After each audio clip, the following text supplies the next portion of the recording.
যে খবর আমরা দেখব, আরব আমিরাত যে রাষ্ট্রের বিরুদ্ধে এই মুহূর্তে ইরান সবচাইতে বেশি সরব, মধ্যপ্রাচ্যের আরব বিশ্বের আরব আমিরাত তা যে ইসরায়েলের অংশ, ইসরায়েলের হয়েই মুসলিম বিশ্বের বিরুদ্ধে যে লড়াই শুরু করেছে এই আরব আমিরাত, তার একেবারে জলজান্ত প্রমাণ আপনাদের সামনে আজ আমরা তুলে ধরছি।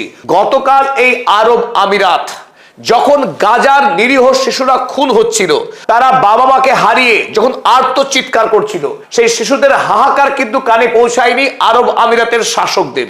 কিন্তু আজ ইসরায়েল সরকারের ডাকে এবং ডোনাল্ড ট্রাম্পের ডাকে আরব আমিরাত 100 মিলিয়ন ইউএসডি 100 মিলিয়ন ইউএসডি টাকা দান করলেন, যাতে করে গাজার শিশুদের উপরে, গাজার মানুষের উপরে নতুন করে ইসরায়েলি পুলিশ আমেরিকার তত্ত্বাবধানে নতুন করে অত্যাচার করতে পারে। গাজার সর্বস্ব হারানো অনাহার ক্লিষ্ট মানুষের মুখে খাবার পৌঁছানোর জন্য যে ধনী রাষ্ট্র একটি কানাকড়ি দান করতে পারে না, সেই আরব আমিরাত ইসরায়েলের হাতে 100 মিলিয়ন ইউএসডি করে টাকা তুলে দেওয়ার যে নৃশংস দৃষ্টান্ত, মানব জাতির ইতিহাসে এক ঘৃণ্য দৃষ্টান্ত স্থাপন করলো এই দুবাই আবুধাবির শাসক। যে অর্থের পরিমাণ ভারতীয় টাকায় গিয়ে দাঁড়াবে 900 কোটি টাকা, আর বাংলাদেশি টাকায় তার পরিমাণ 1350 কোটি টাকা।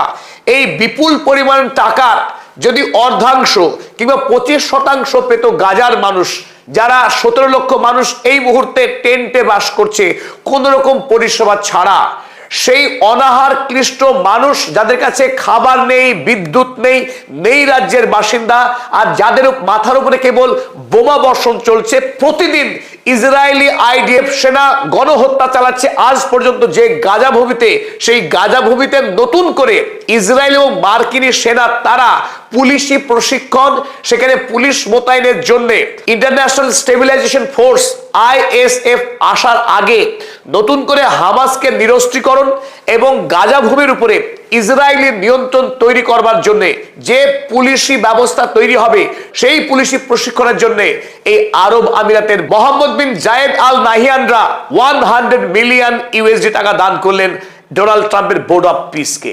ইরানের প্রেস টিভির খবর আপনাদের সামনে তুলে ধরছি, তবে পৃথিবীর সমস্ত লিডিং খবরের কাগজ তারা এই একই খবর চেপেছে। UAE funds US and Israeli backed police force to control Gaza. গাজাকে নিয়ন্ত্রণ করবার জন্য ইসরায়েল এবং আমেরিকার পুলিশ বাহিনীকে প্রশিক্ষণের জন্য আরব আমিরাত দিল বিপুল পরিমাণে অর্থনৈতিক সাহায্য। কত পরিমাণ টাকা এখানে লিখে দেখুন, 100 মিলিয়ন ইউএসডি কাকে দিলেন? To president Donald Trump so called board of পিসকে। Finance and training of a new police force aim to controlling Gaza on behalf of Israel according to reports. এটাই হলো আসল চেহারা দুবাই আর আবুধাবির শাসকদের। এই মুহূর্তে গোটা পৃথিবীর মানুষ কেন আরব আমিরাত থেকে মুখ ফিরিয়ে নিচ্ছে এবং আরব দুনিয়া তাকে কলঙ্ক এবং অভিশাপ বলছে, কেন বলা হচ্ছে তাকে ইসরায়েলি জায়নবাদী রাষ্ট্রের অংশ, তার জলজান্ত উদাহরণ এই সংবাদ। চলুন দেখে নিই পরের সংবাদ।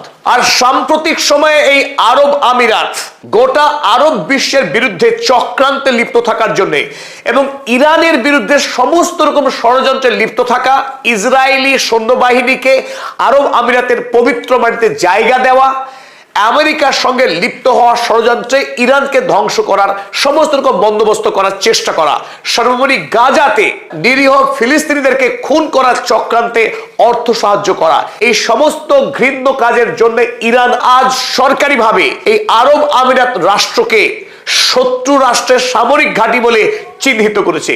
আরব আমিরাত আর ইরানের প্রতিবেশী রাষ্ট্র নয়, আরব আমিরাত এই মুহূর্তে ইসরায়েলের সামরিক সেনা ছাউনি, যে সেনা ছাউনি এখন আরব বিশ্বের জন্য সব থেকে বড় চ্যালেঞ্জ, হুমকি।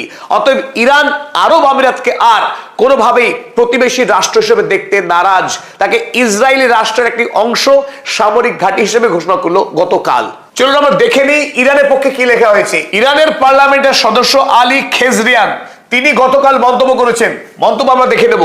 We no longer see the United Arab Emirates as a neighbor. আমরা আরব আমিরাতকে আর কোনোভাবেই প্রতিবেশী রাষ্ট্র হিসেবে মনে করছি না। They are considered a hostile base. তারা আমাদের শত্রু সেনা ছাউনি, যেটা আমি বলছিলাম ইসরায়েল রাষ্ট্রের সেনা ছাউনি, সেই কথাই ঘোষণা করেছে পক্ষান্তরে ইরান রাষ্ট্র। আর ইরানের একজন অন্যতম অধ্যাপক মারান্ডি এই মুহূর্তে ইরানের দৃষ্টিভঙ্গি সারা পৃথিবীতে যিনি ব্যাখ্যা করছেন, সেই মোহাম্মদ মারান্ডি তিনিও দাবি করেছেন যে আরব আমিরাত এই মুহূর্তে ইরানের অন্যতম প্রধান শত্রু।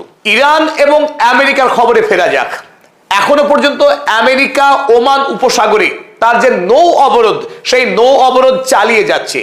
ওদিকে ইরান তারাও চেষ্টা করছে আমেরিকার ওই নৌ অবরোধকে অমান্য করে, অবাধ্য হয়ে তাদের দেশের যে বাণিজ্যিক কার্যকলাপ, সেই কার্যকলাপকে চালিয়ে যাওয়া। কাল ইরানের দুটি জাহাজ বিদেশে তেল খালি করার পর খালি ট্যাঙ্কার ফিরে আসছিল ইরানের পথে। আর সেই মুহূর্তে ওমান উপসাগরে আমেরিকার যে বিপুল নৌবাহিনী রয়েছে, ওমান উপসাগরে যারা নৌ অবরোধ করছে তাদের পক্ষে আক্রমণ করা হয় ইরানের ওই খালি দুটি ট্যাঙ্কারে। আর তার জবাবে ওই ওমান উপসাগরে আমেরিকার নৌ অবরোধের একটু দূরে সেখানে ইরানের আইআরজিসি সৈন্যবাহিনী একটি জাহাজকে জব্দ করে দেয়, তাকে সিজ করে নেয়। আমেরিকাকে ছেড়ে কথা বলবে না ইরান, তারা কোনোভাবেই ডোনাল্ড ট্রাম্পের হুমকিতে পরোয়া করে না। তারা যদি আক্রমণ চালাতে পারে ইরান তৎক্ষণাৎ প্রত্যাঘাত করবে, কোনোভাবেই হরমুজ প্রণালীর কাছে ঘেঁষতে দেবে না মার্কিন নৌবাহিনীকে। সেটাই এই মুহূর্তে আইআরজিসির সবচাইতে বড় চ্যালেঞ্জ। এখনো পর্যন্ত আমেরিকাকে সমানে সমানে চ্যালেঞ্জ এবং সমানে সমানে আঘাত করে মাথা উঁচু করে দাঁড়িয়ে আছে ইরান। আর আরো একটি বড় খবর ইরান নিয়ে এই মুহূর্তে, আয়াতুল্লাহ মুস্তফা খামেনেই, যিনি ওই 28শে ফেব্রুয়ারি তার পিতার সঙ্গেই আক্রান্ত হয়েছিলেন আগ্রাসী মার্কিন এবং ইসরায়েলি বাহিনীর দ্বারা। সেই আক্রমণে তিনি এতদিন অসুস্থ ছিলেন বলে খবর ছিল, যদিও ডোনাল্ড ট্রাম্পরা একাধিকবার দাবি করেছিলেন মুস্তফা খামেনেই নিহত, তিনি পিতার মতো খুন হয়ে গিয়েছেন। কিন্তু সমস্ত জল্পনার অবসান ঘটিয়ে এই মুহূর্তে ইরানের সর্বোচ্চ ধর্মীয় নেতা মুস্তফা খামেনেই ইরানের যুদ্ধ পরিচালনা করছেন, আইআরজিসির নেতৃত্ব দিচ্ছেন। এই মুহূর্তে আইআরজিসির সর্বোচ্চ কমান্ডার তিনি ইরানের ওয়ার স্ট্র্যাটেজি ঠিক করছেন না। বর্তমানে ইসরায়েল, আমেরিকা এবং আরব আমিরাতের বিরুদ্ধে ইরানের যে লড়াই চলছে, যে কূটনৈতিক সংগ্রাম চলছে, সেই সংগ্রামের নেতৃত্ব দিচ্ছেন মুস্তফা খামেনেই। তিনি এখন সুস্থ এবং যার সঙ্গে গত পরশুদিন সাক্ষাৎ করেছেন ইরানের president Masoud Pezeshkian. Masoud Pezeshkian Ayatollah Mustafa খামেনেইর সঙ্গে সাক্ষাৎ করে অভিভূত হয়েছিলেন, তার বিনম্রতা এবং আন্তরিকতায় স্নাত হয়েছিলেন, আপ্লুত হয়েছিলেন ইরানের প্রেসিডেন্ট মাসুদ পেজেশকিয়ান। সেই ইরানের সর্বোচ্চ ধর্মীয় নেতা আয়াতুল্লাহ মুস্তফা খামেনেই এখন ইরানের নেতৃত্বে। আর এই কথা আমেরিকার গোয়েন্দা সংস্থা সিআইএ তারাও মেনে নিয়েছেন। তাই মুস্তফা খামেনেই তিনি বিকলাঙ্গ হয়ে যাননি, তিনি সশরীরে এই মুহূর্তে ইরানের দায়িত্ব সামলাচ্ছেন। আর এই খবর ইসরায়েলের দ্য টাইমস অফ ইসরায়েল পত্রিকা তারাও ছেপেছে। চলুন আমরা দেখে নিই কি লিখেছে Times of Israel. US intelligence said to assess Mustafa Khamenei is playing key role in crafting Iran's war strategy. ইরানের যুদ্ধ স্ট্র্যাটেজিকে এই মুহূর্তে নেতৃত্ব দিচ্ছেন, সামলাচ্ছেন তিনি আর কেউ নন, তিনি ইরানের সর্বোচ্চ ধর্মীয় নেতা মুস্তফা খামেনেই। যেভাবে তার পিতা আয়াতুল্লাহ আলী খামেনেই প্রবাদ প্রতিম নায়ক হয়ে উঠেছিলেন ইরানের তথা সারা পৃথিবীতে যারা সাম্রাজ্যবাদী বিরোধী শক্তির লড়াই করছে যে জনতা, তাদের আদর্শ হয়ে উঠেছিলেন। ইরানের প্রতিটা পথে, প্রতি জনপদে যার মুখ চোখে পড়তে বাধ্য, সেই আয়াতুল্লাহ আলী খামেনেইর মতো এই মুহূর্তে মুস্তফা খামেনেই মানুষের হাতে হাতে। পরিশেষে চলুন আমরা আরো একটা চমৎকার সংবাদ দেখে নিই। ইরানকে জব্দ করতে না পেরে ডোনাল্ড ট্রাম্প কোমায় চলে যাচ্ছেন, হতাশায়, অবসাদে। তিনি যে কায়দায় ভেনেজুয়েলায় আক্রমণ করে তিনি এলেন, দেখলেন, জয় করলেন, veni vidi vici, I saw, I came, I defeated, সেই একই খেলা তিনি খেলতে চেয়েছিলেন ইরানের সঙ্গে। কিন্তু ইরান কিছুতেই হার মানছে না, বারবার মুখ পুড়ছে, আমেরিকার সংবাদ সংস্থা গালি দিচ্ছে।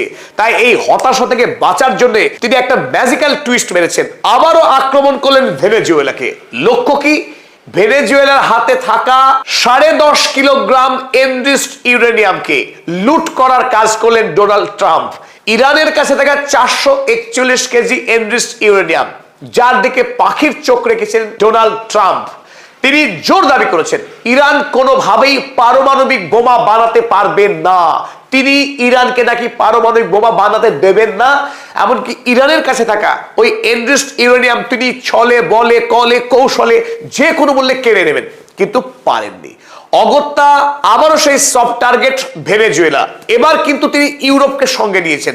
আবারও দেখলাম আমেরিকার চামচা দালালি করা সেই ইংল্যান্ড আমেরিকার সঙ্গে একসাথে অভিযান করেছে ভেনেজুয়েলাতে, এবং ভেনেজুয়েলার এই মুহূর্তে পুতুল সরকার যে ডোনাল্ড ট্রাম্পের কাছে ইতিমধ্যেই মাথা নত করে দিয়েছে, সেই সরকারের কাছ থেকে তিনি 10.5 কিলোগ্রাম এনরিচড ইউরেনিয়াম নিয়ে হাজির হলেন আমেরিকায়, এবং ফলাও করে তিনি বললেন he is the greatest president of America that America has never seen before. সেই একই কথা, তিনি আমেরিকার মহান রাষ্ট্রপতি। চলুন আমরা দেখে নিই সংবাদটি। Trump seizes Venezuelan uranium as Iran objective remains elusive. Iran থেকে ইউরেনিয়াম লুট করবার স্বাদ আজও পূর্ণ হয়নি, মায়া থেকে গেছে। তখন তিনি ভেনেজুয়েলার ইউরেনিয়াম লুট করে আনলেন। সেই খবর খোদ ইরানের প্রেস টিভি করেছে। পদাতিক পরিবারের সঙ্গে থাকার জন্য প্রত্যেক দর্শকে জানায় আন্তরিক কৃতজ্ঞতা।